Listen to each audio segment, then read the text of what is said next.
Okay.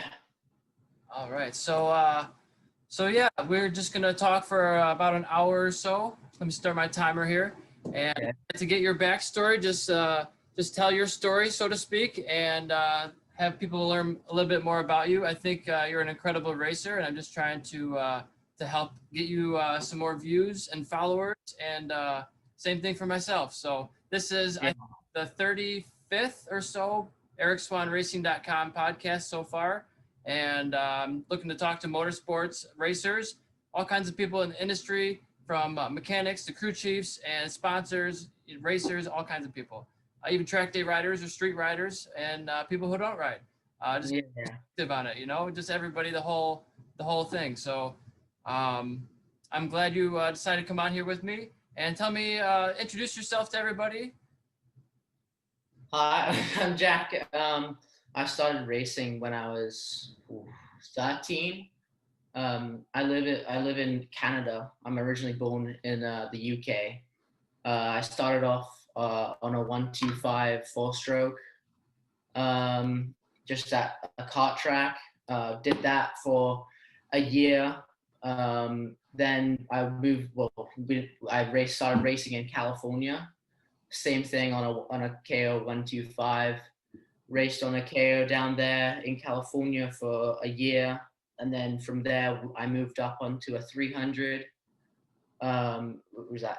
I moved up on a 300 in 2018.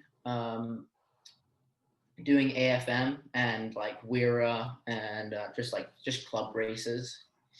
And then from there, I did my first ever Moto America on a 400 in 2018, Road America. Road America, Utah, and Sonoma. So those are Oh, some pretty big tracks. yeah, that was, I weighed like 90 pounds because I'm quite small for my age. I'm 17 and I'm only 5'6", so, which is good for racing. Absolutely, it's great. Every ounce counts.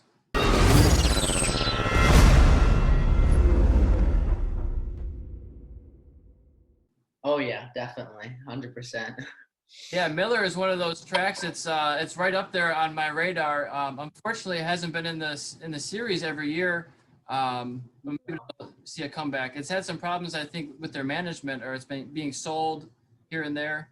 Yeah, I don't know. It's a great track. I mean, I think 2018 they ran the outskirts of the track. So, and then I think 2019 they ran like half the track or something like that.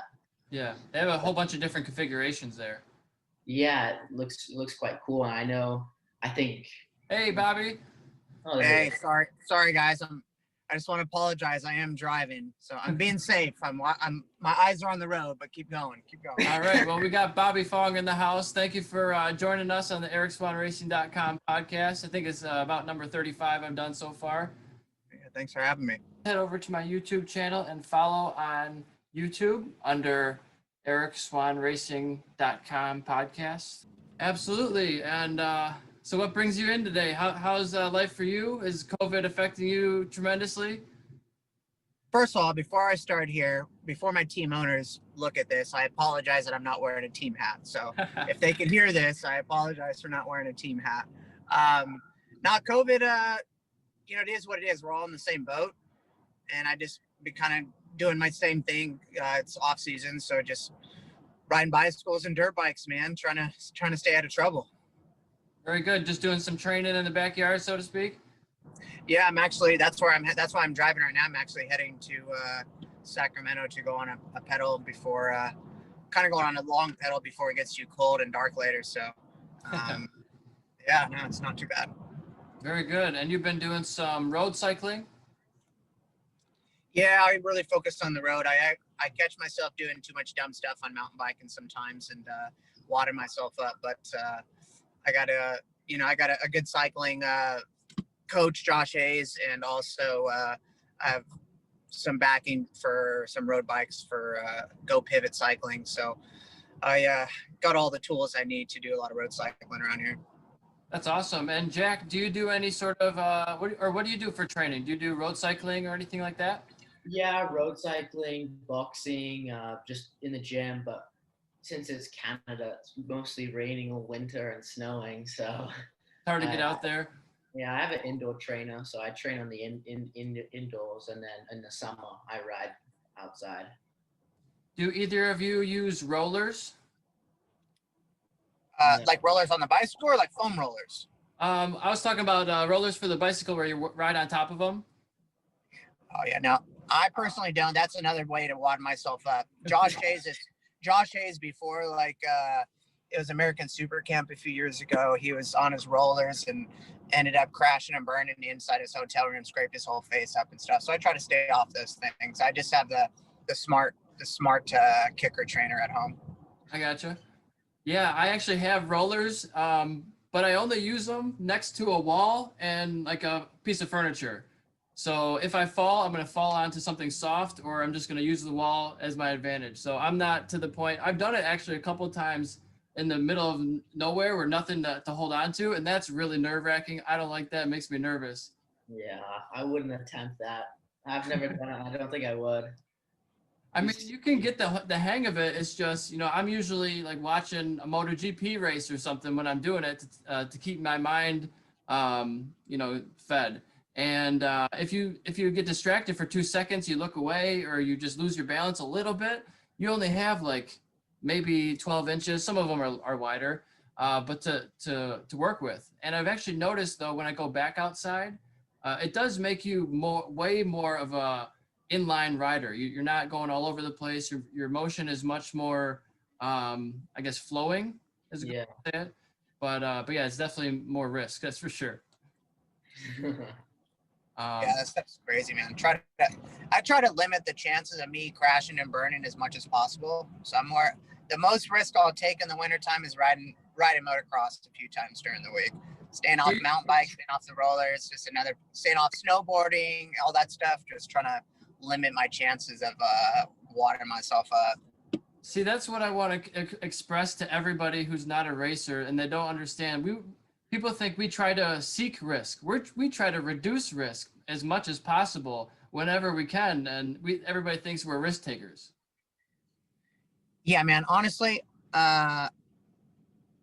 excuse my language, I'm a big pussy if it doesn't come to motorcycle racing. I mean, I don't like to go on really roller coasters. Well, I mean, at least in my old age, you know what I mean? I don't like to go on roller coasters. I don't like to go snowboarding, skiing. All this stuff terrifies me, man. The only thing I'll risk take is stuff on two wheels.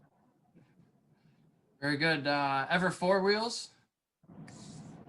Honestly, I would like to go on four wheels more often, but I don't have any buddies who have any personal go-karts or cars to go around the track. But personally, I have the most fun on four wheels on a track, just because it's something different, something new. And man, it's just a different challenge, man. I really have a good time on four wheels. Yeah, absolutely. It's a blast. I brought over here, I don't know how well you're going to be able to see it, but I brought down my my wheel. I don't have a real racing wheel, but this is as close as I can get. This is my sim racer. I go on. Oh, nice.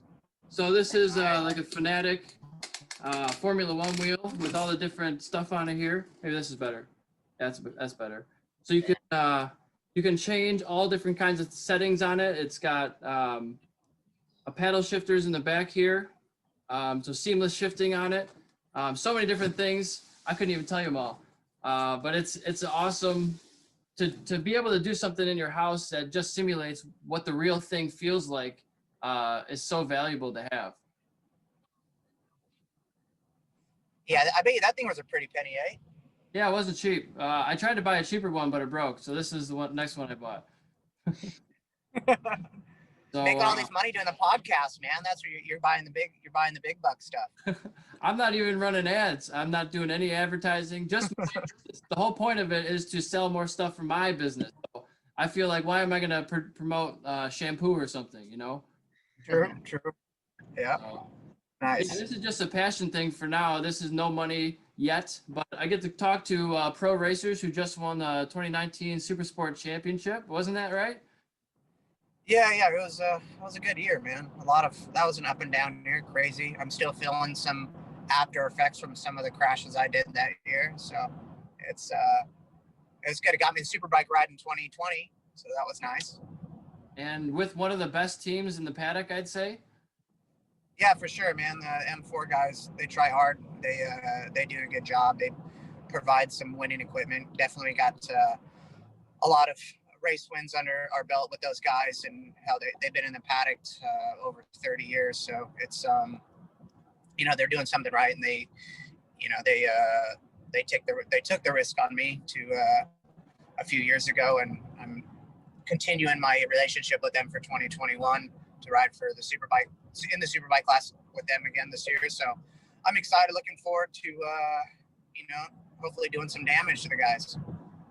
Yeah, for sure. And that's Team Hammer. Yeah, Team Hammer with John and Chris Ulrich. Yeah, and if you just look at the list of riders who've gone through that program, it's like the who's who of motorcycle racing that comes out of the U.S. Yeah, no, for sure, man. It's there's a lot of good American riders, especially some young talent like Jack. He's coming up. He actually, I'm trying to do what I can, later on in my career, try to win the championship in Superbike, and this off season, just try to put in the work to do a better job for next year. And actually, next week, myself and Jack are going to Josh Hayes' house and doing some cycling and some training. I'm gonna, beat him up a little bit, show him how the big boys work, and it'll be good. It'll be good for him to, hopefully it'll be a good eye opener. And Jack's looking forward to hopefully winning that Junior Cup championship. After all, I am his brother-in-law. I gotta teach him a few things. Awesome, yeah. And so, I mean, Jack did pretty darn well, I'd say, in BSB overseas. That's pretty difficult over there, high level of championship. Yeah. Tell me what it's like competing with those guys over there. It was just a big eye opener, to be honest. Like, because I did some Moto America, but like when I was 14, I didn't really know a lot about racing, and I did winter racing the season before in Chuckwalla on a 400. But then as soon as I got there, it was just like the first race. I qualified. I think it was 5th at Silverstone, but yeah, I just got beat up. Like it was a really big eye opener. Just like, I think at one of the rounds there was like close to like 50 kids trying to qualify for 33 grid positions. So Wow.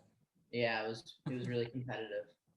And so you got 33 positions. I got to assume the lap times are within a second or so with all those riders. It's cutthroat. Yeah, it was really deep. Like say for instance, like Rocco Landers, like in BSB, there's like 10 Rocco Landers. Yeah. Everybody's a Rocco Landers at that point, right? Yeah, basically. And I think Mika Perez, he rides in World Supersport, he's got podiums before.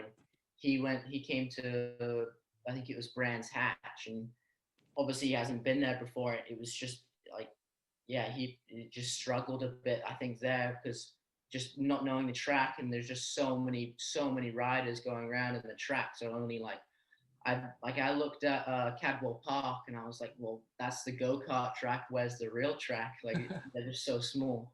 Yeah, it looks very narrow compared to the tracks here. Yeah. Like tracks here are just massive, like twice as big. So sometimes 45 to 60 feet wide. Is that right? I think so. Yeah. I think the widest track would probably be in Indianapolis, I think. Okay. Yeah. So, and then I think the widest track there in England is Silverstone. And I saw some of your pictures. I was looking through your Instagram, and you had that traditional moon eyes helmet. I love seeing those. It looks cool. Yeah, that was I was in like I think it was Indianapolis. I wore that. I think that's one of my favorite helmets I've worn so far. Yeah, it's got some tradition behind it. Yeah. And so, Bobby, how are you liking the being on a Suzuki now? No, it's good, man. It's we last year the M4 team inherited the Yoshimura bikes. So, but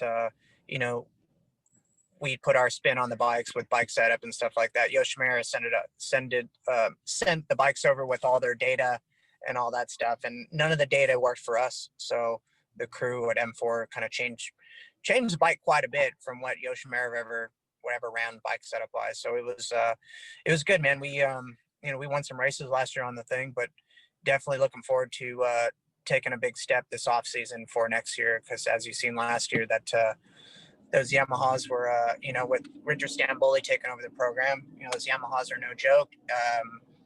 Before, the Suzuki's had an upper hand with acceleration out of the corners and just overall top speed. Now it's not the case, so it's Yamaha's definitely has that up on us, and plus up on the electronic side too. So this off season, I know the boys are putting in some hard work to hopefully improve that a little bit for this year, and it would be nice to win the championship, because M4 has never won the Superbike championship before. So I'm going to do my best and give it all I got. That's why they hired me, just to take chances and win some races. Yeah, and it's great to see, Suzuki at the top of the world in the MotoGP. That's great to see, and maybe you'll get some trickle down from that. It'd be nice for sure. Suzuki in America is not doing too much. I know they won the MotoGP championship, and M4 is a standalone Suzuki team, really, semi-factory Suzuki team, factory-supported Suzuki team. So it'll be nice to get a championship for them this year, and especially with them doing so good in Europe. But a lot of the work is in-house on M4. So big kudos to them, because it's not like they're getting crazy factory support. A lot of it is in-house at M4. Yeah, and I'm actually a vendor of M4. I sell M4 performance exhaust systems all around the world on eBay and Amazon and my own website.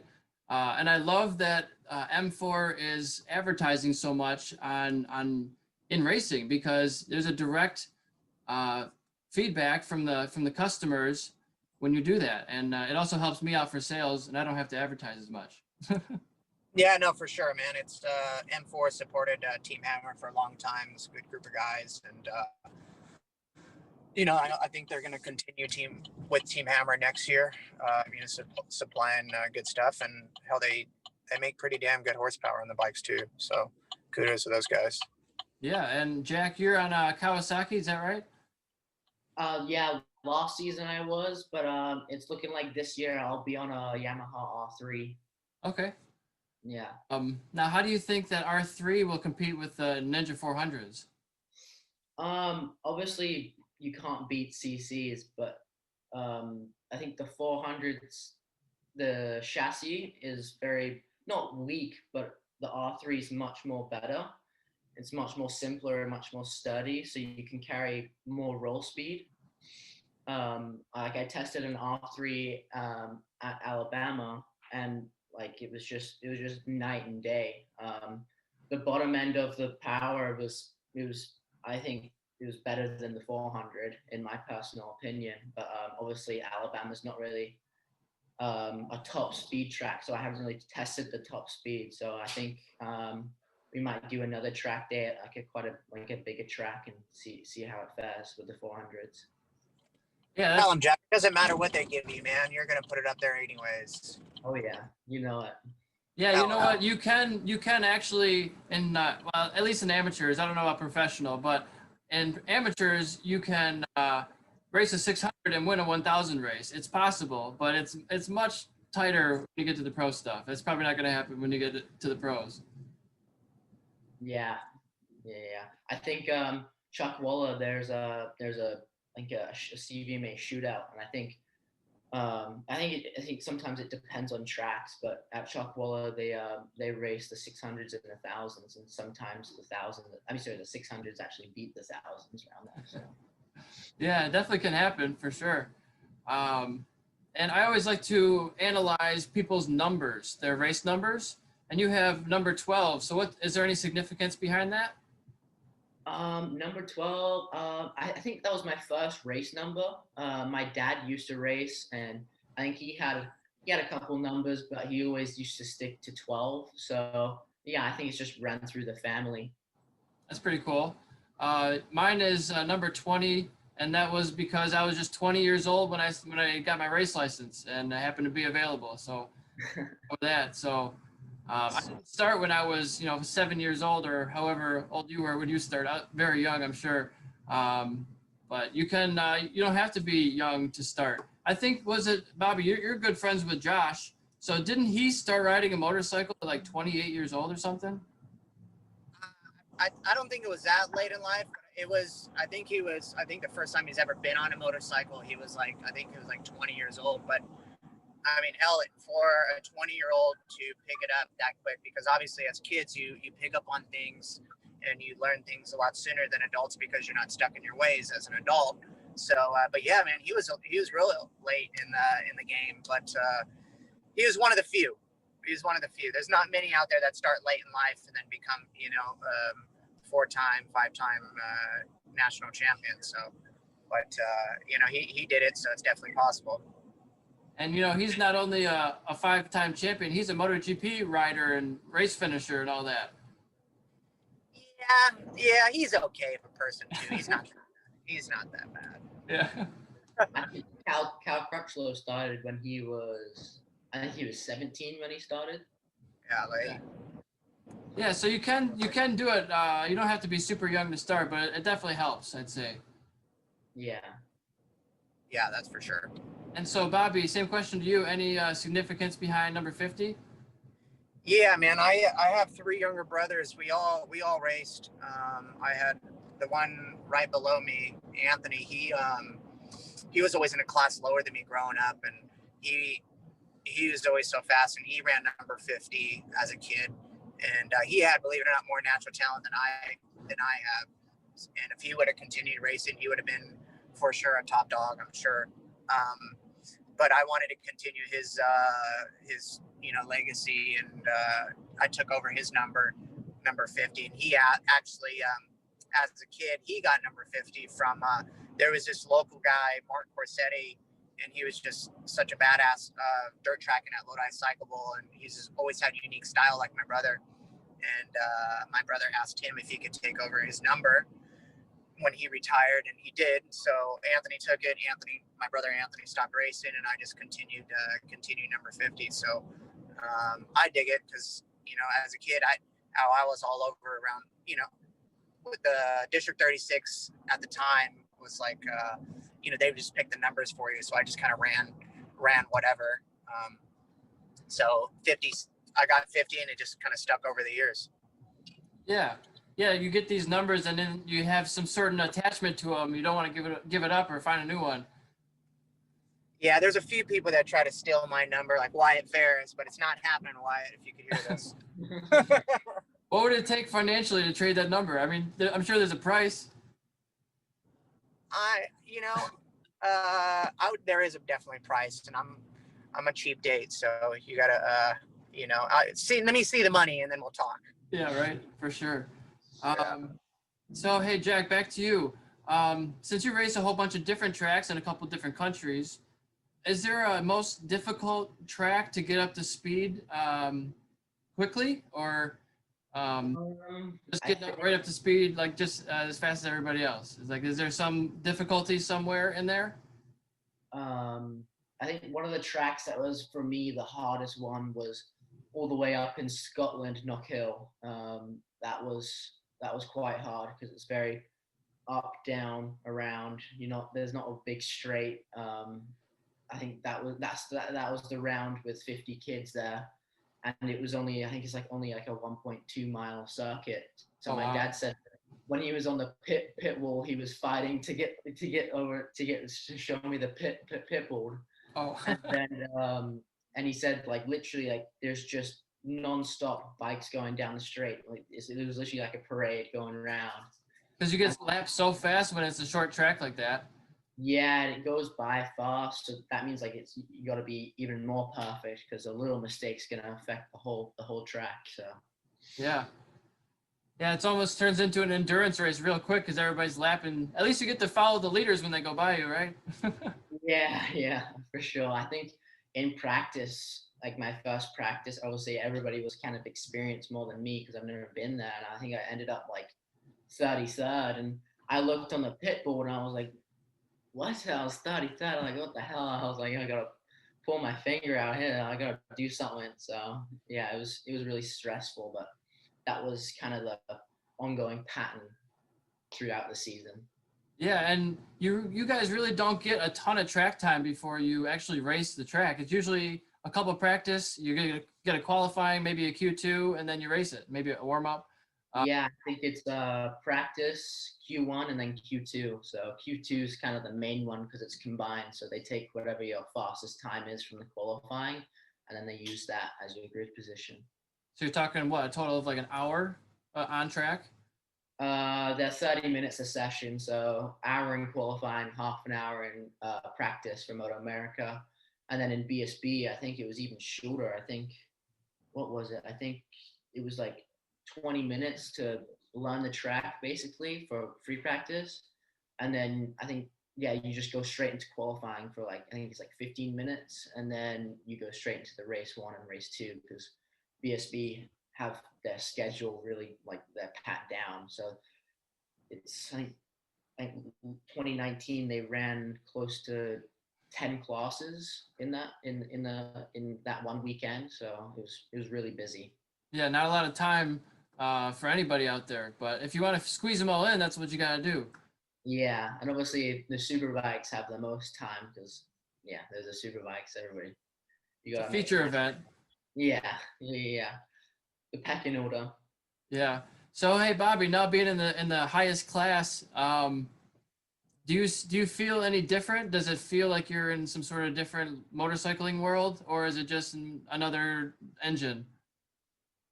No, not at all, man. I've raced thousands prior than last year. I've raced super stock 1,000 in 2016 and 2017, and been on the super bike podiums before on a super stock bike. So it doesn't feel any different. The only difference now, you really just can't focus on ride. I mean, yeah, you got to focus on your riding, but like Jack said, yeah, we get more track time, but I mean, realistically, it's so much more.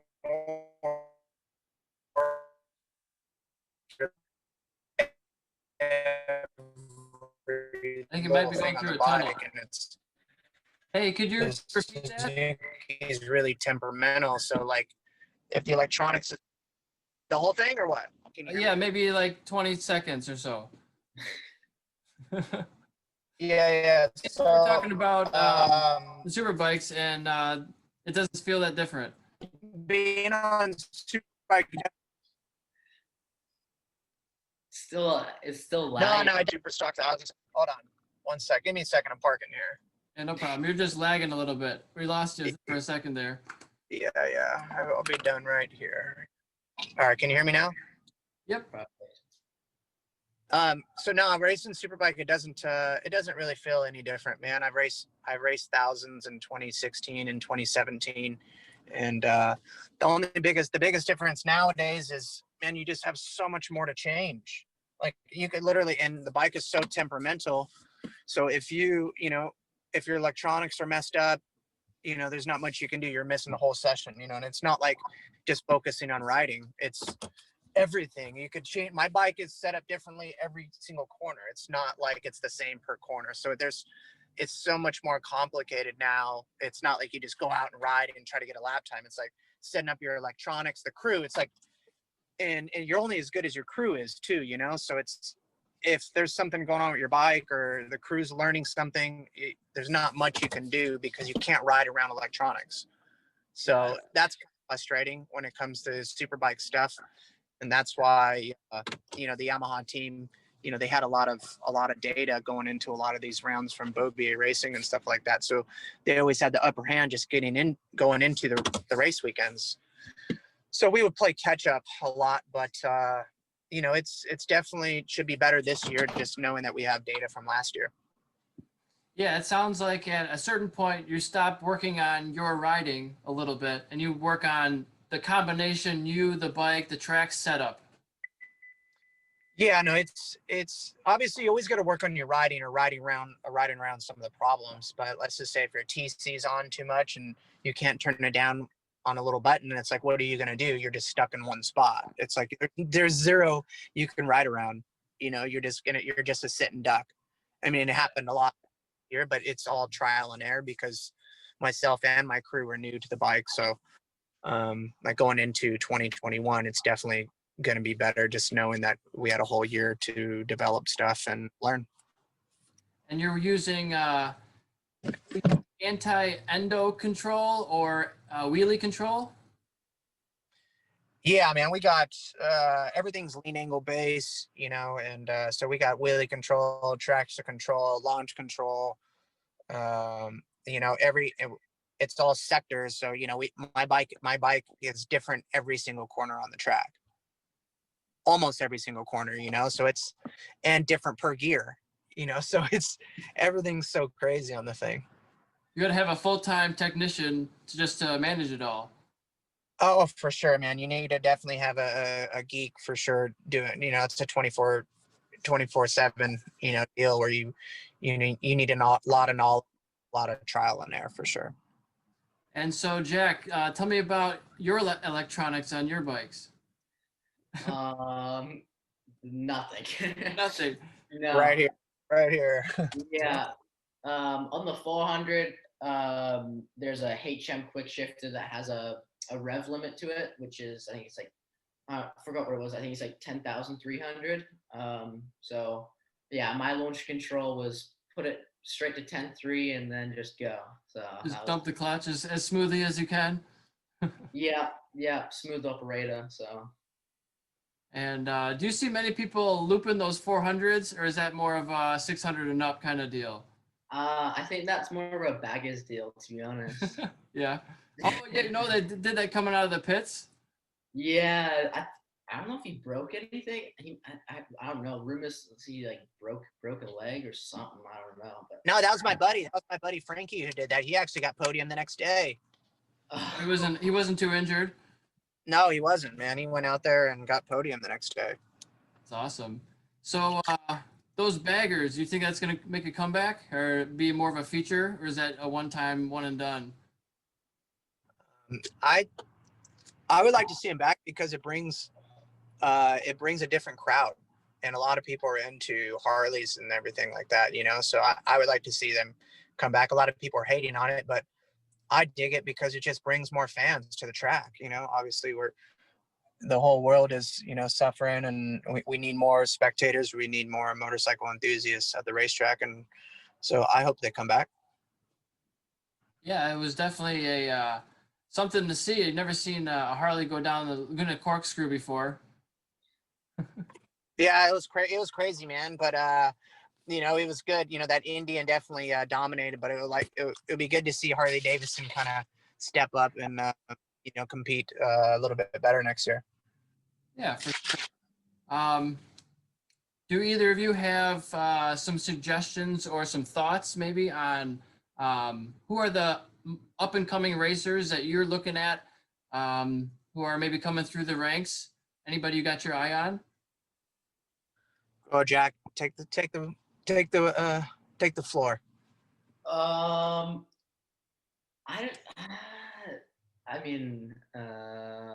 BotCon have just signed 2 riders. I don't know what her name is, but I know it's a girl, and she did mini cup last year, so I think she'll probably be up and coming for the next 2 years. So you really need 2 years in one class. Like that second year is that's where you're going to do your best, because then the tracks and you know what's coming up. So yeah, there's a couple of females. There's I'm not sure who was in maybe there's Kayla Yakow, there's Jamie Estadio I've seen. yeah, Jamie, I don't think she's racing. I think she's motocross over I think she's doing MXGP over in Europe, I think. So Okay. Yeah. Growing up for like kids coming up through the ranks and stuff, I'm not sure. Like everybody, you'll see a kid struggling one year and then he has a good off season, and the next year he's up top. You know what I mean? So it's hard to predict. It's hard to predict the future, but it would be nice to see more Americans go overseas. Like Garrett Gerloff and Cameron Bobier. Garrett Gerloff's a good example on how good American talent is, because it wasn't like he was in the US dominating, but he goes overseas and he's competing against the best and getting podiums against the best. So the American talent is good. We just need more support to go over there and there's not much opportunity in the racing world. So it's all kind of all about who you know, but it'd be nice for, more sponsors, more manufacturers to get involved over, in the US, and hopefully a young American can go over there and showcase his talent like Gerloff, and hopefully Bobier does. And Joe Roberts obviously is doing great too. So. Yeah, we got 3 Americans now, at least on the world stage, in those couple classes, and it's great to see. Garrett wasn't winning championships at the top level yet. He made the jump, and he's right there. You don't have to spend so much time, I think, in the U.S., but it's hard to just, I think, get that funding. Well, the thing is, everybody thinks like, oh, there's so much good talent in Europe and stuff like that, which there is. There's just a lot of them. There's great talent here in America, but we just don't get the same opportunities. And, because a lot of people are just brought up in the European Championship and stuff. And once your foot's in the door, you kind of, you're guided up the way. So, like I said, there is a lot of fast American riders here, and it would be nice for more opportunities for Americans to go over there and showcase their talent. And this is one of my questions I try to always ask. Are you privateer or factory? And how's that going for you? I'm privateer. And you're not one of the top teams, you'd consider yourself privateer? Oh, we're 100% privateer. I mean, everything is done in-house at Team Hammer. We're not getting our motorcycles from Japan, and we're not getting, the Japanese come in here. So nothing is factory about it. It's just some hard work and dedication from John and Chris Ulrich making things happen in-house, and all the people who are involved in Team Hammer, they're making stuff happen over there. And I know that the factory is helping out when they can, but all the hard work last year was definitely all the crew from Team Hammer. Okay, very good. And I also wanted to bring up Latest Motors. That was a great team I think you were on, and they helped you progress for many years. Yeah, no, it was good, man. I showcased my talent on that ZX10. Got quite a bit of podiums with them, and it's a good stepping stone to where I'm at today.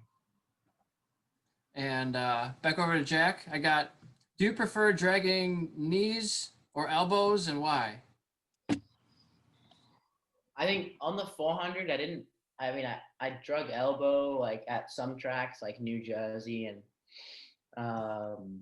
Alabama, I think. But I don't think any rider really concentrates on, I gotta go out and drag elbow or stuff like that, except from Josh Heron. But yeah, I don't really concentrate on that. I just concentrate on my riding. But with me, I go through knee sliders like a hot knife through butter. So I think every 2 sessions I gotta replace my knee slider. So.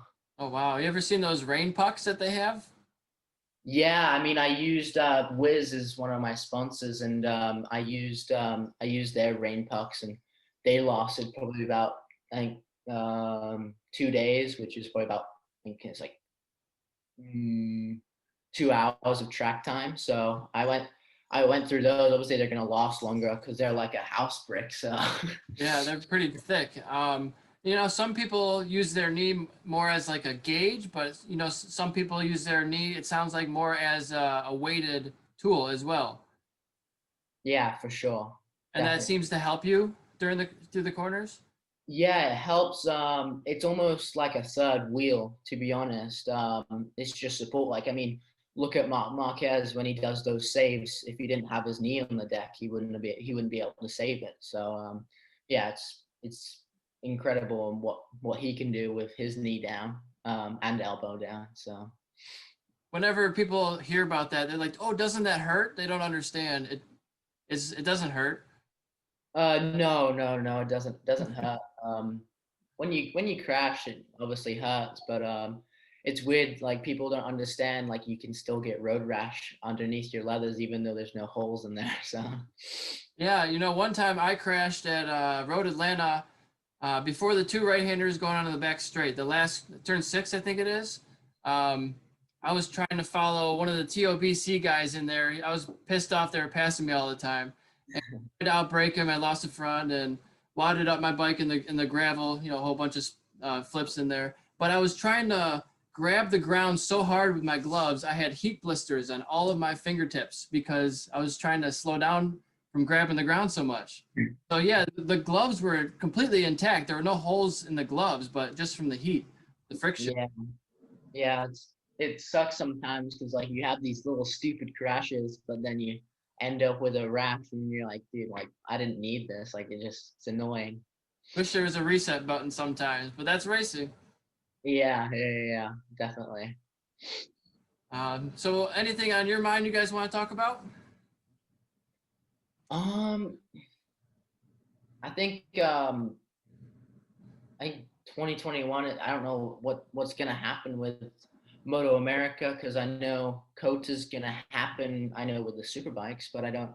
I think MotoGP announced a provincial calendar to go there on the same date, but I don't know if they don't go, which I'm quite positive they probably wouldn't because of obviously COVID and that. I'm wondering if maybe they're gonna run. I mean, if Moto America is gonna run all the classes there, which would be quite cool. So yeah, I follow Formula One quite a bit too, and I just saw a post from them that said this is probably all going to be canceled again. There's going to be a whole bunch of countries. I think Australia already canceled the first round, so it's just going to be. I hope it doesn't. I hope that we can continue going racing, or at least you guys are going racing. yeah. But I hope that you're able to do that.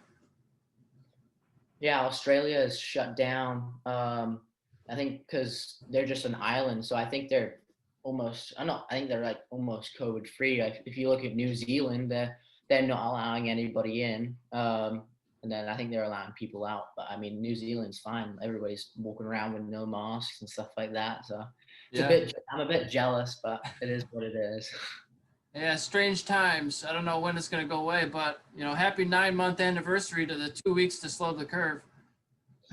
Yeah, definitely, and it's been like obviously last year it was a struggle because living in Canada, I couldn't really fly home because the short gap in between rounds, I can't come home, do the 2-week quarantine, and then go back to racing. So I had to spend all my time in America. So Do you stay with other families or on the road or hotels? yeah, so I stayed with the Doyles, Dominic Doyle, Andy DeBrino.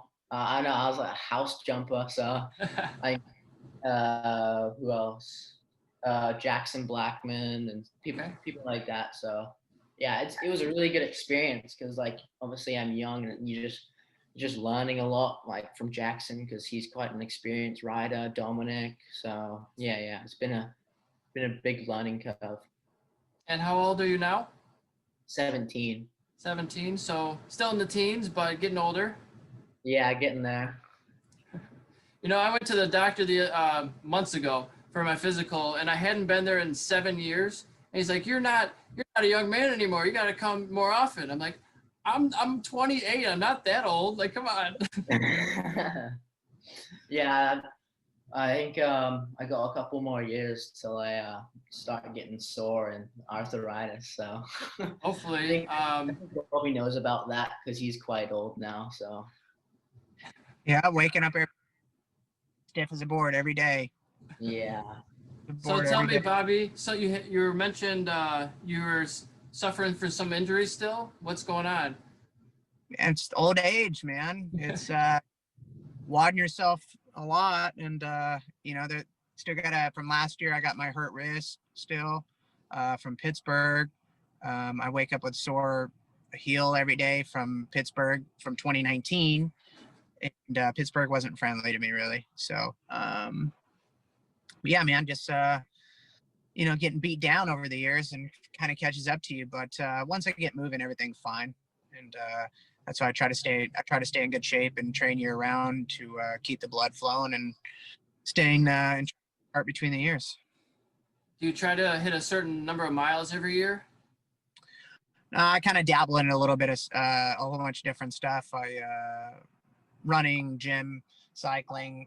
After I broke my wrist last year in Pittsburgh, I think it was the beginning of August, I focused a lot more on cycling and putting in the miles and stuff like that. But starting now, I'm going to try to ramp my mileage up here on the bicycle, to try to taper off a little bit closer to the season on my fitness aspect before the first round. So right now I'm just all kind of base miles, and I'll start ramping it up a little sooner to the year. Yeah, very good. My brother does like triathlon training and triathlons. Yeah. And he's always trying to pack as many miles as he can. And then when his race is coming up, he's a certain taper off method that you use so that you're at peak fitness at race time. But then you're doing less miles as it comes up to it. So everybody has their own training regimen. Yeah, man. It's, as a motorcycle racer, it's your job to be fit. And, but at the end of the day, it's, I've seen guys who don't train at all, and championships and stuff like that. At the end of the day, it's all between the ears, and it is nice to be fit, and it definitely helps. But mental strength goes a long ways too. Yeah, for sure. So, do either of you do any sort of mental training or things to help you out in that aspect? Well, Josh is my not much riding coach. Like, he'll help me, give me ideas for sure, but it's more of a mental coach.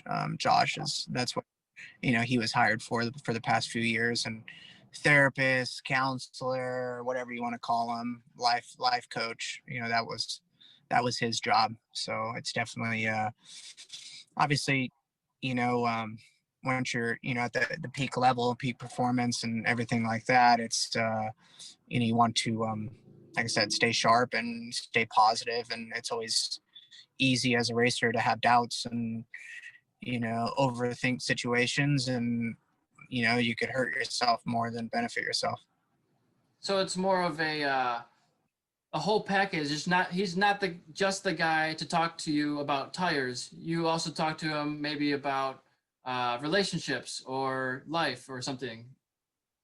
Oh yeah, just a little bit of everything. He gets a little dose of everything dealing with me. So he's used to it. I literally talk to him about 5 times a day, every single day, just about BS and girls and racing and his kid, big head, just everybody. So it's, but he's a good friend, and we've, we got a good relationship working with each other. He's going to be working with me again in 2021. So, but definitely, help my performance as well.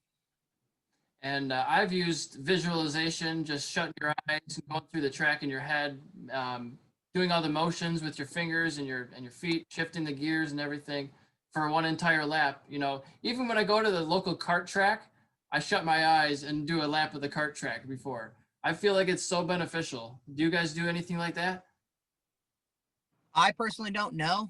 I try not to think so much, and then I'm just going to be overthinking. I try to just go out there and just do my thing. But I don't know. What do you think, Jack? Do you do that? I think I do, like, before my race. Obviously, I warm up, because it's all about warming up. Because if you look at every sport, like tennis and stuff like that, you always warm up. So I warm up before my race, and then I just go through the track map. Go through, like, I shut my eyes, go through the track, and what I do is I time myself. So I press start when I start the lap in my mind, and then when obviously I try and get it as close as to the lap time as I want, and I try and get as closest time as I can get. But yeah, I don't try and think a lot, but I still have to have that concentration there. Yeah, because sometimes I get quite distracted quite easily. I get distracted quite easily. So sometimes I just have these little things that helps me keep concentrated while I'm riding. Yeah, and sometimes people's minds or themselves are usually the biggest opponents. Like you get in your own way, sort of thing. So if you blow a corner or you screw a set of corners up, what do you do on the bike to get yourself back in the frame of mind? Like, okay, forget about that. Just get onto the next corner. Try to forget about it, or do you still think about that corners later? What's your mentality on that? I think like those things, you just can't let them affect you, because once you do it once and then you do it twice and you do it 3 times, I think it builds up over time, and then every lap you'll be thinking about it. So I think honestly, if you run wide into a corner, I think that's good. Like, you're learning, you're pushing it. It shows that you're pushing. So obviously you can't do it every lap, but if you do it once every session, or like if you're going for a hot lap and you make a mistake, I mean, it's racing, you always make mistakes. So Yeah, for sure. And are you going to school right now? yeah, I'm not going to high school. I'm doing online school right now. So when I'm down at Josh's, I'll be doing the online school. So I trust Bobby can help me out with that, because I know he's really good at school. You know I'm a smart boy, so yes, I'll help you out, young one. What subjects are you studying? Just general education? So I've just finished my career life education, which is quite funny because you gotta plan for the future. So I'm applying for all these like interior design stuff. Like, I don't want to do them, but I just write them down because I just got to get them done. But right now I'm doing my chemistry, so which will be is quite tough, because it's quite tough because I don't have a teacher with me. So I gotta basically just learn just by myself. So, but I mean, loads of races around the world and kids are doing it by themselves. So Yeah, it can be done, but it's not the most socially interactive thing with your peers and your classmates and all that. And no. sometimes to have someone in front of you teaching you. Yeah, I mean, for me, I when I work best is when I see it visually in front of me.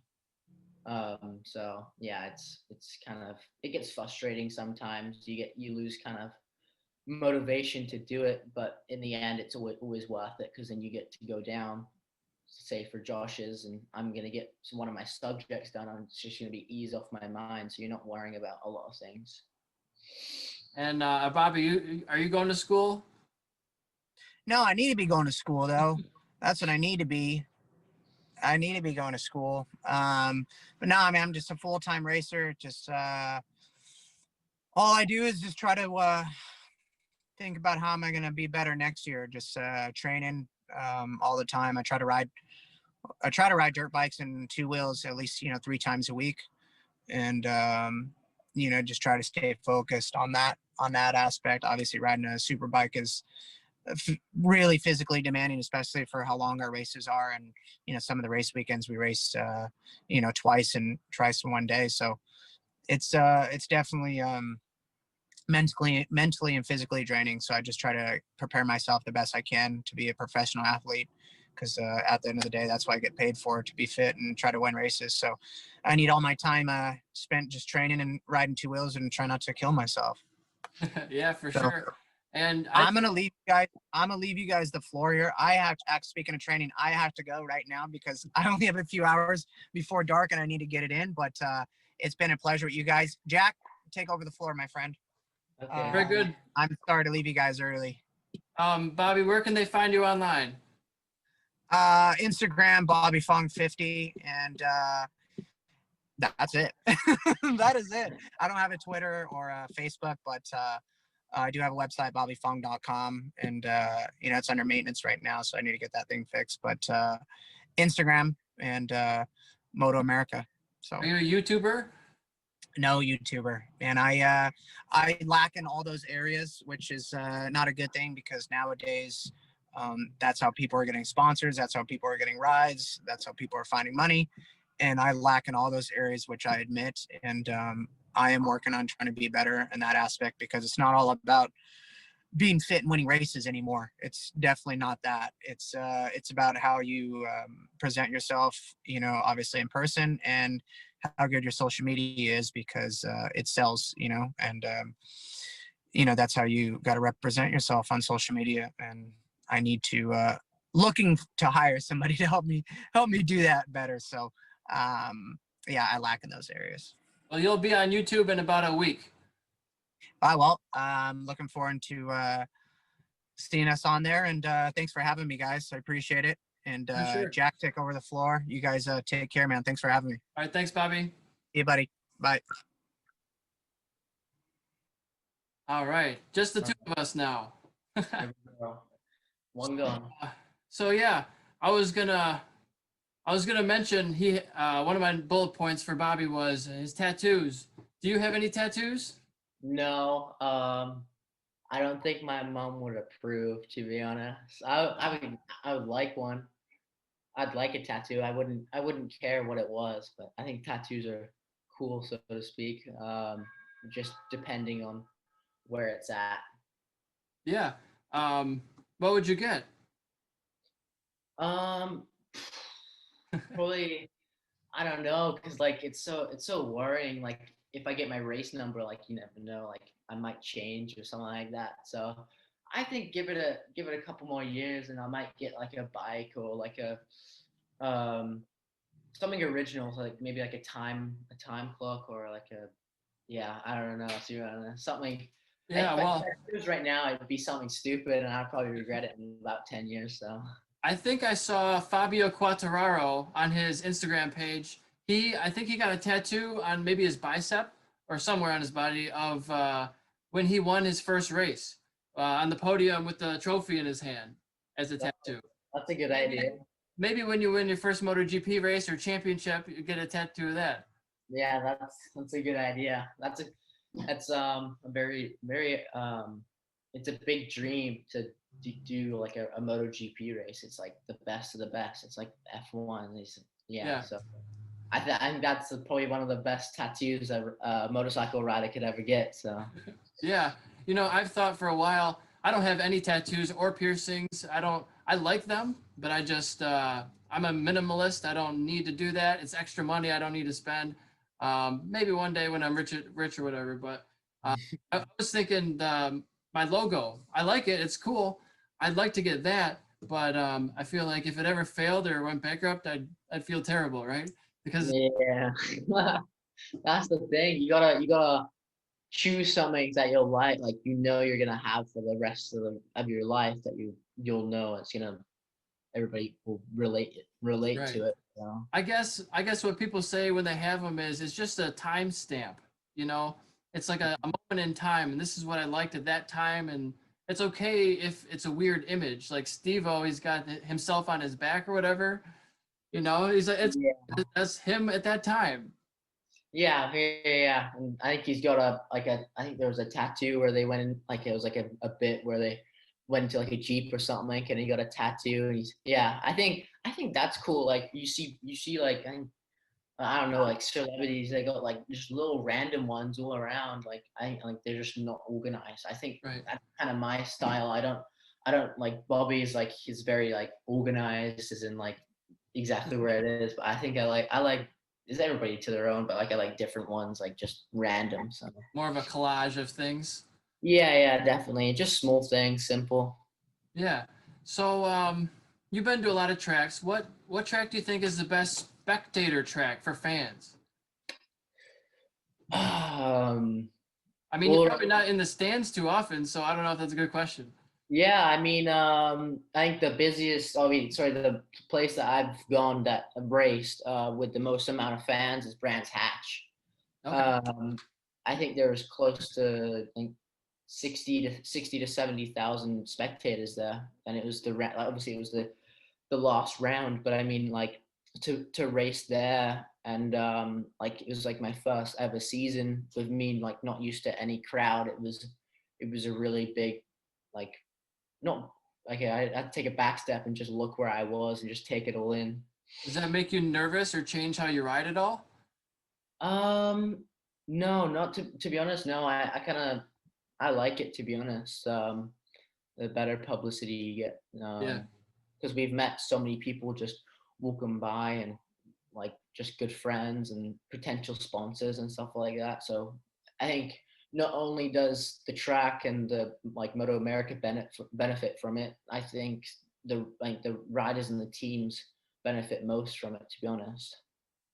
Do you think there were more fans at the tracks overseas or in the States? Probably overseas, and probably the number one reason why is because England's very small. There's 70 million people on that island, and Yeah. like the closest track to me is like an hour. Well, where I lived in England was an hour away. The furthest one was 8 hours away. In America, the closest one to me is 6 hours away, and the farthest one away is like 40 hours away. So it's a lot of distance to travel. So Yeah, it's the racetracks are much further apart, so it's harder to get butts in seats sometimes. yeah, for sure, definitely. And I think that's why people say, oh, why isn't Moto America like BSB? I think America's just so big. I think Moto America could maybe change rules to help spectators, like make spectators like watch more. Because I think BSB, for the superbikes, they limit what electronics they have. Um, Say for instance, like Stuart Higgs, he said like what are fans like the most? They like wheelies and like people sliding out of corners. Well, all these electronics, you don't really see that in Moto America. But I think it's really hard for me to say, oh, why doesn't Moto America do that? Which I think would be awesome. But then Moto America have got to implement that, and then all the teams, like say for M4, they got to change, and they have to probably change the whole bike and how the bike works. So Yeah, it's a massive overhaul. I think they're trying to make it so that Moto America reflects identically to World Superbike.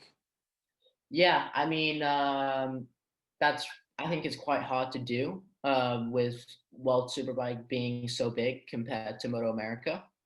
Um, in my personal opinion, I don't think Moto America should copy. Really, I think they should make their own rules. You know what I mean? Because America's always like that, like make your own Yeah. rules. You know what I mean? Well, I guess the reasoning I think behind it is they wanted to make it easy to go from one to the other, so that everything is like identical, so that a World Super Sport rider could come over to Moto America and race the same bike. Yeah, for sure. Like what some like questions I asked is like, why isn't Moto America have a stock 600 class? Which They I used think, to. Well, I yeah, guess it was the AMA had one. yeah, they used to. And I thought like in BSB, I thought it's great because for the likes Owen Jenner, he junior super sport won the championship, and now he's onto stock 600, and it's Yeah. not that big jump where you got people like guys like Alistair Seeley in the super sport 600. Just like those guys are just like world super sport fast. Like those guys Yeah, are really. it would be nice to have. I like it because to have two separate 600 classes, a super stock and a super bike, because Mhm. I plan on racing professionally again. I got my pro race license, but I never actually used it because I ran out of money. So when I get back into the sport, it'll have to be in that 600 class. And now you're saying I'm going to be up against the fastest super sport riders, and Yeah. that it's a tougher ask. It's more, Yeah, I mean, look, if you look at Nolan Lampkin, I mean, if you put him on the right bike in stock 600 and you made that class, I think he'd be top three. And then from there, he could possibly, like, it's all possibly, but he could possibly go from there and get picked up by a team in 600 Super Sport, and then from 600 Super Sport, they could either go Superbike or stock 1000 like Bobby did. So. I think it's a great feeder class that I think Moto America, obviously, in my opinion, are missing out. yeah. I think it could be great, but maybe the reason they're doing it is there aren't enough riders to fill two full grids. Um, I think to make it, if you look at, I think it was like 2018 or 2017 when they combined stock 1000 and stock and Superbike. I think they could do that because if you look at Moto America Superbike, there was like 12 to 20 guys last year.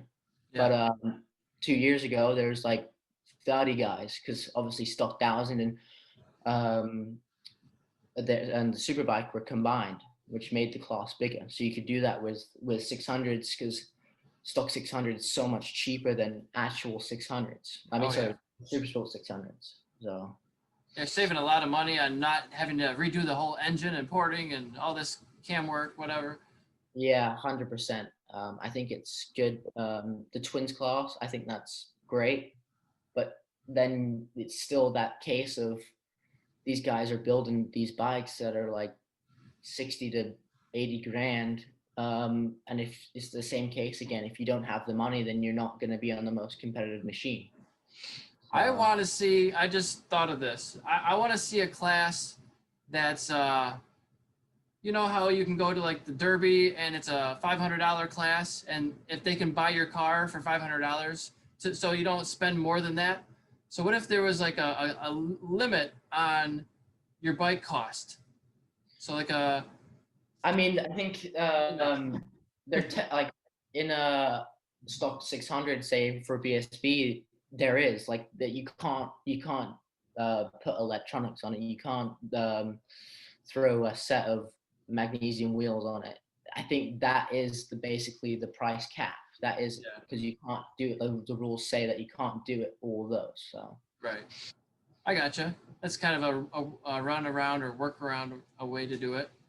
yeah, There was sure. like a used bike class. Like you can only have a bike that's worth $10,000.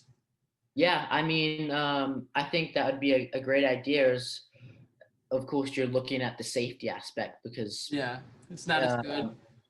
I think the tracks there. I mean, sorry, the people that own the tracks, they don't want oil spilt on the track, and then the superbikes can't go out, or like it gets delayed, and then yeah, I think it's easy for us to sit here and say, oh, Motomex should do this, and that, and that.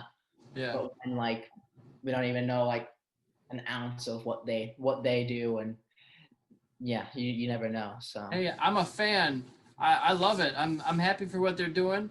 I'm just trying to create conversation about it. That's all. yeah, for sure. I mean, it's great. Like I listen to like Joe Rogan and stuff like that. So I love podcasts, and it was always like one thing. Like I was literally like the day before you texted me, I was like, oh, I'd love to do a podcast. And I was talking to a couple of my friends. I was like, yo, we should do like a podcast. And then you text me, and I was like, no way, this is crazy. So That's perfect. I'm glad it worked out. You've never done one before? It's your first time? yeah, it's my first time. I've done like a couple interviews, but like this is much more chill. You know what I mean? Yeah. So yeah. Yeah, you know, I just make like a couple bullet points. That's all I have. It's just a few bullet points for each person. And I wrote them down like 10 minutes before. So, Yeah. You know, with you and Bobby, I could talk for hours about, and I don't even need these really. Yeah, I think the less notes is better. The more natural it is, so it's more pleasing to the viewers. I get like because like if you look at Joe Rogan, he just sits there with a drink and shoots the shit. So you know what I mean. Right. So like yeah. I guess my biggest fear or what makes me nervous is like running out of things to talk about or like running out of bullet points. You know. I mean, I think that's good because then you kind of just fall back into like just having a normal conversation like what we're doing right now. Because I've kind of run out of bullet points. Yeah, no worries. I mean, yeah, it's fine. Like it's racing. Like there's so much to talk about. So it's such a small world. So yeah.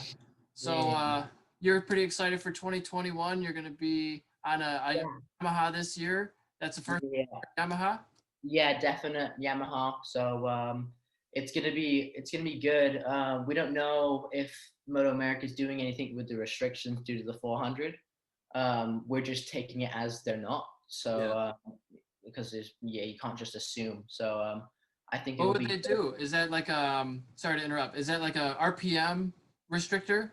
I think they've kind of restricted the RPMs like to the lowest they can. I think there's restricted plates that they could make those like 2 millimeters more or 1 millimeter more to restrict them. But Is that for airflow? yeah. So yeah, I don't know. It's you never know. Like they might say add some weight to the 400s, but Ballast, maybe? yeah, it's looking like they won't. I know Blake Davis is going to be on an R3, so I think we'll see if anybody else jumps on an R3. But if they do make the changes, and say for instance, me and Blake are like 1 and 2, then everybody can be like, oh God, what did we do? Like, Yeah. let's jump back onto like everybody's gonna be jumping back onto an R3. So Yeah. yeah. I mean, you see World Superbike, they're trying to do the balance of performance, the BOP, like they're doing in Moto America. Yeah.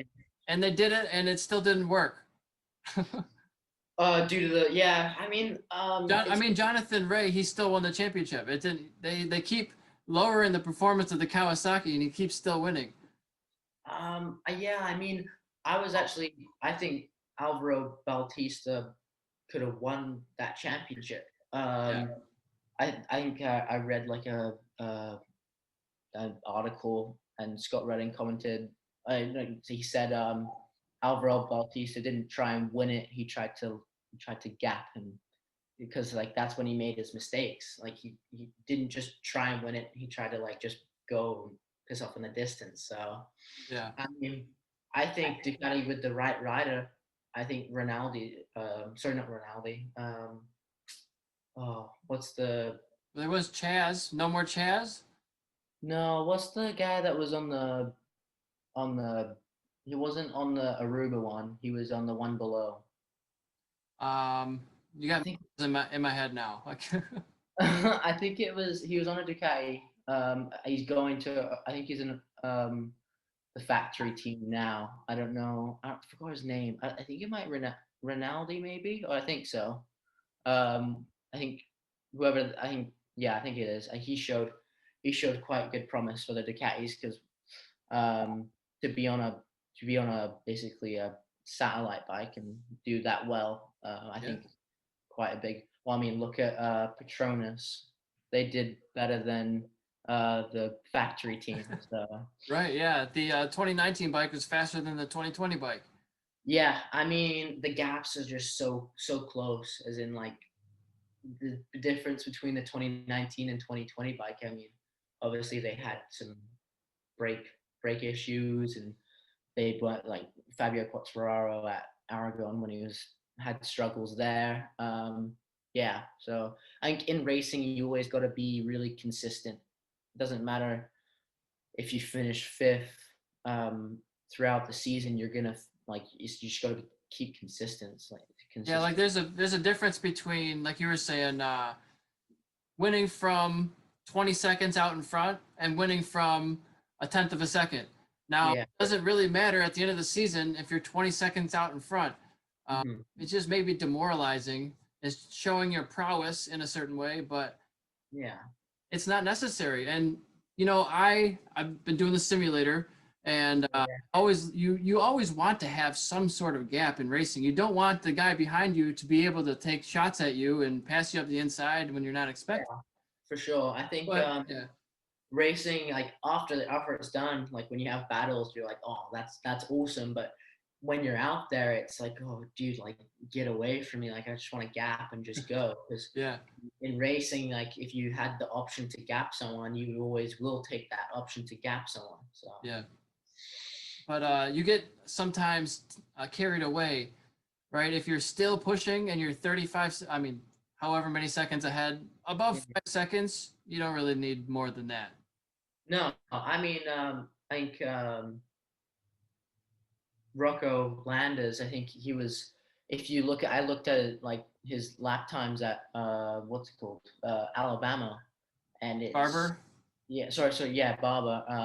It's 35.6, 35.5, 35.6, 35.7, 35.5, 35.6. Like it's just so consistent, and it's not like he's making mistakes in one sector and trying to make it back up in the other. Yeah. Really consistent. So. Yeah, you know, I think just being able to just produce that lap time on a metronomic level, lap after lap after lap is so valuable, and that's what makes champions. That's what, well, it's part of it anyways. Oh yeah, without a doubt. Parts of it. I think one of my best races to date was I had every lap within 0.3 of a second, and then the last lap I had my fastest lap of all time, and I dropped like a half a second. Yeah.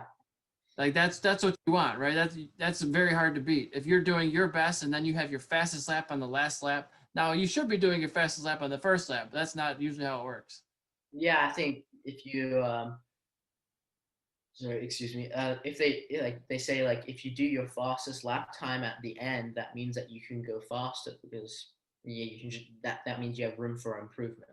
Yeah, and that you could be managing it. You could be managing the pace. Maybe you don't want to push for tires or something, but or you're just being conservative because if Yeah. you were to go at 100% the whole race, maybe you make a mistake, right? Yeah, like if you look at MotoGP, 15-minute qualifier in Q2, they go out, get some banker laps in, which is like just get a lap time down just in case, come back in, 6 minutes to go out and do 3 laps and 1 hot lap. So Yeah, yeah. very good. Let me tell me about some of your sponsors. I know you have like Carbonin, I think Arai, some others. Yeah, so we're just trying to sort sponsors out right now. It's kind of it gets a little bit email back and forth, so your mind gets quite deep in it. So yeah, so we've got sponsors on board. I think we're gonna announce all of our sponsors on Instagram and uh, my website and stuff like that. I'll be riding Forestall though. Forestall's they're gonna be with them. I've been with them for the past 3 years. So Forestall, yeah, I think all three is gonna be different. So certain bikes, like I think certain bikes and certain sponsors will only sponsor Kawasaki riders. So it's Oh, gonna it's be very brand specific sometimes. yeah, it gets quite brand specific. So yeah, definitely. And you have your own merch as well. You got the JR12. Yeah, I have my own merch, but I haven't got to selling any of them. One of my personal sponsors, Pro Stock, which is a family friend, he makes shirts and stuff like that. So I think once I get my rep up a little bit more, then we can start selling them. But I mean, for now, I'll just wear them. So Very cool. You can always yeah, set up like I sell on eBay, and that's super easy to get set up on there. I also have my own store through Shopify. yeah, I went to your website and checked it out. It Yeah, looks really cool. thank you, man. Yeah, it's a work in progress. I'm not a graphic designer or a coder or anything like that. Um, you can do it with very little knowledge, and it could be better. I'm working on it all the time, every day, but yeah, it's a work in progress. Yeah, definitely. Everything like embracing everything's a work in progress, and like everything is kind of a work in progress. You can always get better at things, so you're never the greatest at everything. So Yeah. Right now, what I'm working on for the business is we're just trying to list all the products that we have access to, list them all for sale. So, like for example, your hat or something, I would take a picture of that and then list it online on eBay and Amazon and my own website and maybe even Craigslist and Facebook yeah, Marketplace, all those everywhere. So yeah, you get the most opportunity or you get the most percentage of eyeballs on it. That's not the right word. You you know what I'm trying to say? You get it's 5 times more chances of selling if I put it on 5 different marketplaces yeah, than if I just put it on one. So yeah, sure. I like Like doing it that way.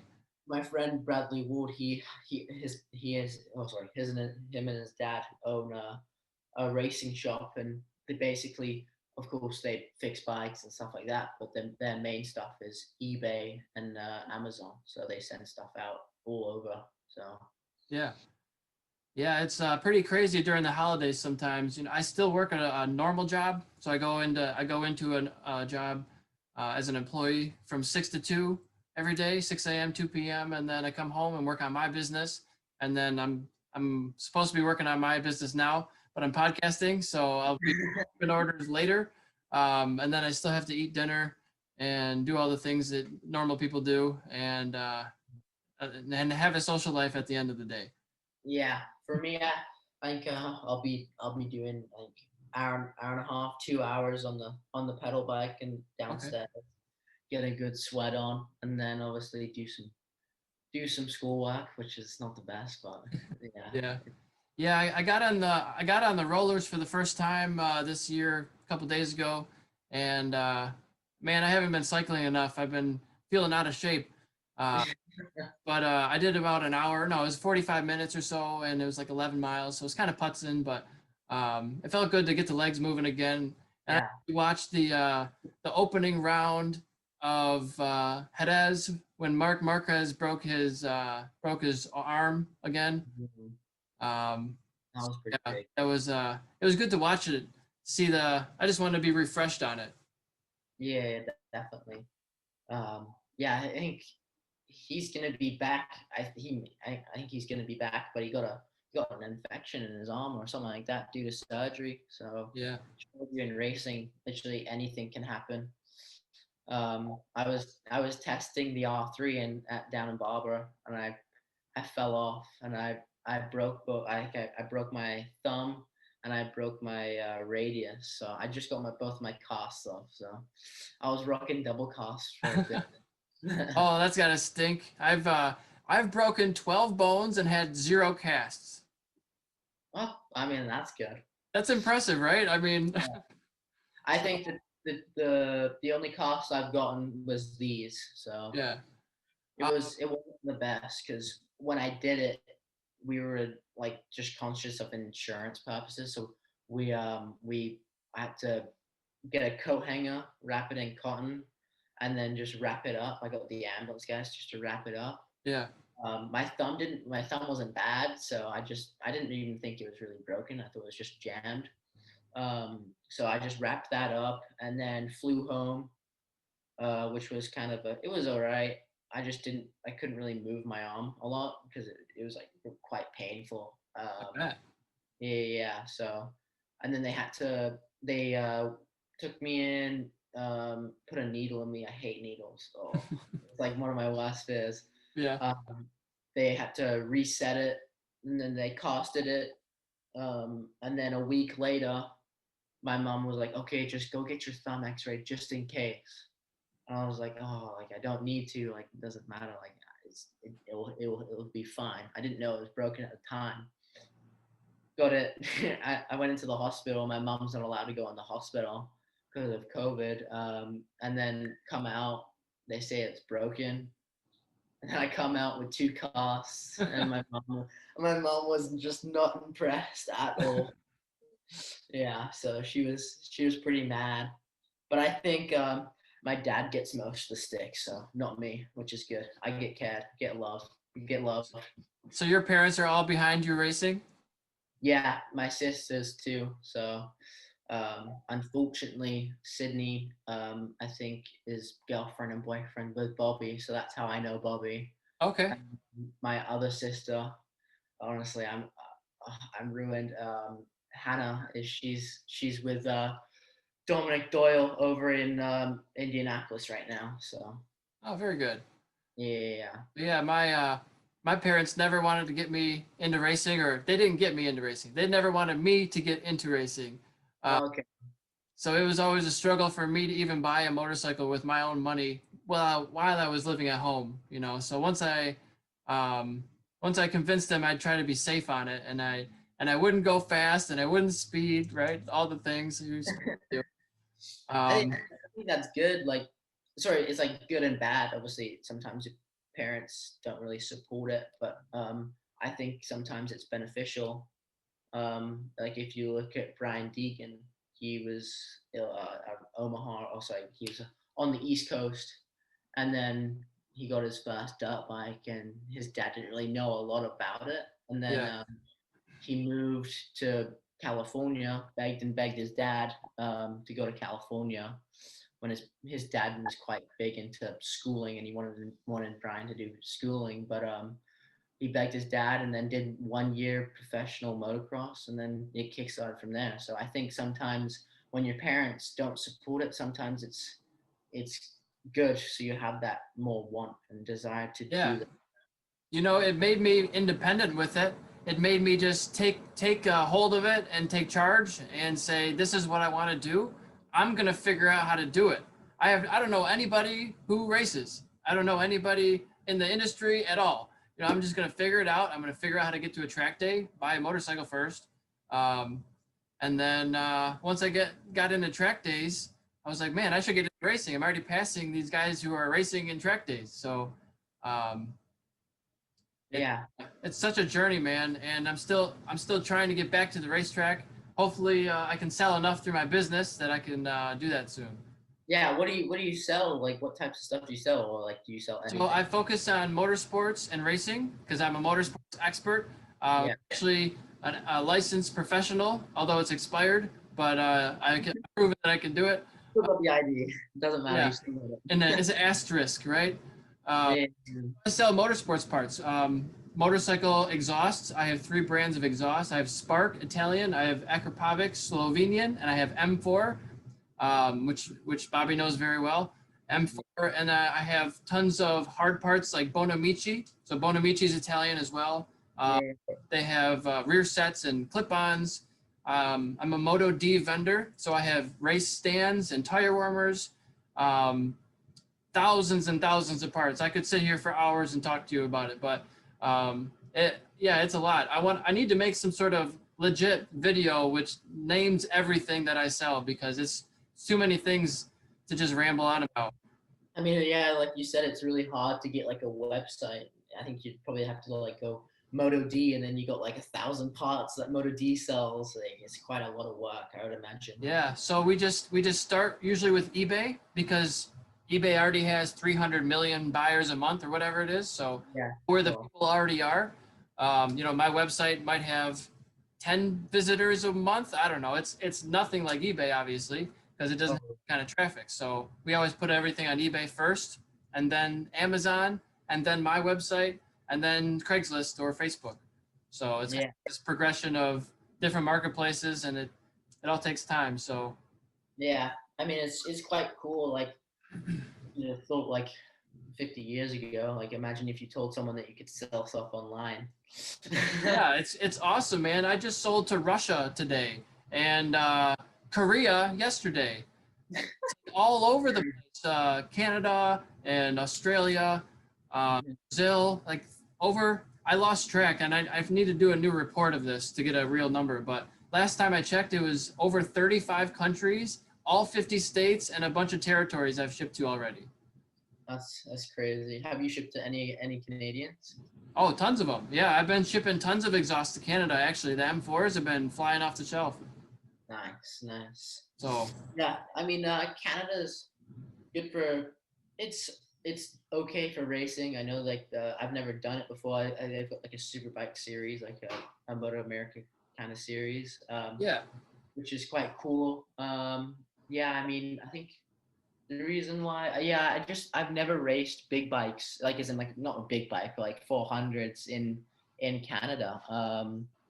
Like the local track here, Mission. The track it's a track, but sometimes I think people struggle with safety aspects. yeah. So I mean, like, I don't think, like, for me, like, I'd rather go ride at, say, like Button Willow or like a Portland Portland International Raceway, where it's a little bit safer, so like I don't get injured at all for the race season, because basically whatever a racer does, you're always building up or leading up to the race season. So yeah, and being non-injured is such a crucial part to riding well. oh yeah, without a doubt. I think obviously Bobby struggled with it. I had a crash at Pittsburgh. I crashed down the front straight. It's a tricky one, though. Yeah, but I mean, It's up and down and all around. I crashed coming onto that main straight in the rain. Before they had the extended south portion of the course, it was just just the shorter course. Oh yeah. In maybe 2013 or 2012, must have been 2012. I think I crashed there 3 times in one weekend in the rain. It was a big weekend. But I still ended up with like a podium and a win out of that weekend. So it's like, even with all this stuff, you can put it back together and with no crew, just you, and still do well. Yeah, without a doubt. Yeah, it's kind of embarrassing to say that you crashed down a front straight, but Yeah. yeah. So I think injuries is like a big part of racing. I think, and that like to down to that, it's not really how good your body is; it's how good your mind is. To be honest, so who I got a person that I look up to is Bradley Ward with injuries wise because he's had so many injuries and he's just that mental toughness that he has. I kind of just look up to him all the time. So. And say you're not going to give up. This is just another thing you got to get through. Oh yeah, yeah, for sure. I'm getting a helmet done by Dripping Wet, and I think I'm putting a little sign on the bottom like "Never give up" or something like that. I think oh, back to a tattoo. Maybe that's a good tattoo idea. Yeah, or I talked to James Rispoli on this podcast, and he has hard work and dedication on his forearm. There you go. So I like that kind of stuff. But yeah, we just hit our 1 hour and 30-minute mark. So let's kind of wrap it up here. Are there any other sponsor shout outs you'd like to give or thanks to people who've helped you out? It sounds cringy, but thanks to my parents because without them I wouldn't be racing. Thanks to That's the truth. Yeah, just my family. They've committed so much, so it's always good to have that balance. Like they commit, I commit. And then we all work together as one big family. So. Well, very good. Well, make sure you do all your physical therapy for your injuries. I will. I've got squishy balls and everything. So. Do you have one of those circle twisty balls? A gyro ball? No, I don't have a gyro ball. What are those? It's like this. It's a gyroscope in the middle with plastic on the outside, and you can kind of pull it with a string, and it'll start spinning, and then you just keep it. You keep it spinning by a certain motion of twisting your wrist. Oh, is that one that Lando Norris was using? Maybe. I'm not sure. I can't think of the brand off the top of my head, but yeah, they're very, very good for hand strength. And doing this, it's good for your forearms and your biceps and even your shoulders and maybe your pecs. Because if you do it, it's a real workout, man. It's tough. Yeah, I mean anything like it's about just getting on and doing it because right now my wrist is probably a bit, like that strength. It's probably about like I don't know 70%. So, but I mean, like, yeah, I mean, I can still ride. So when I'm down at Josh's, it might be a little bit painful, but it's good. That pain is good because it's healing. It's the bones healing. So for sure. Well, all right. I will work on editing this and make sure you post. I'm sorry, I said that wrong. Make sure you what's the word? Share this with everybody you can and tell everybody that we talked about, and then I will share this and post this and get it out there. Tell everyone to like and subscribe. Like and subscribe, follow on YouTube, and head over to your socials and find you. You're on Instagram. Jack Roach _12.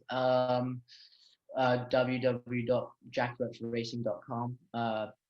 Same as Bobby. That one's I'm just getting that. It's under construction right now. We've got a Facebook page, Jack Roach Racing, so you guys can like that if you guys want to. Very good. Well, thanks for coming on and rambling with me for a couple hours. No worries. I enjoyed it. I like the podcast life. Hey, I was thinking maybe some of the guests I was gonna have on like an annual basis. So maybe next year. Yeah, definitely. Yeah, for sure. All right, I'll keep you in mind. Okay. See ya. Have a good one, man. You too.